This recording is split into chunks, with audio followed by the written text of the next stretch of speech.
Hi friends, welcome to Suma channel. So మనం ఈరోజైతే ఎక్కడున్నామంటే నర్సాపూర్లోని శ్రీ కైలాసగిరి స్వరంగ మార్గంలో అయితే ఉన్నామన్న. ఆ స్వరంగం గుండా అయితే వెళ్ళి స్వామిని అయితే దర్శనం చేసుకుందాము. సో ఇది బయట ఎలిఫెంట్ లాగా, ఏనుగు ఆకారం లాగా ఉంది. ఇది 200 ఇయర్స్ కింద పిడుగులాగా పడిందంట. అది స్వరంగ మార్గం లాగా ఏర్పడింది.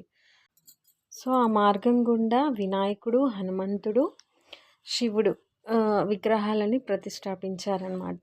సో ఈ మార్గం గుండా వెళ్ళి ఆ స్వామివారిని దర్శనం చేసుకుంటే పాపాలన్నీ తొలగిపోతాయని అక్కడ భక్తుల నమ్మకము. ఆ స్వరంగం లోపల వీడియో తీద్దామంటే చీకటిగా ఉండి రాలేదండి, లైటింగ్ సరిగ్గా లేక. ఆ స్వరంగ మార్గం నుంచి బయటకు వచ్చినాక స్టెప్స్ ఉన్నాయండి. ఆ స్టెప్స్ ఎక్కితే మనకి పైన శివుడు, హనుమాన్ దర్శనం అయితే ఇస్తారనమాట. సో ఈ వీడియో నచ్చితే లైక్ చేయండి, షేర్ చేయండి, సబ్స్క్రైబ్ చేసుకోండి. Thank you for watching.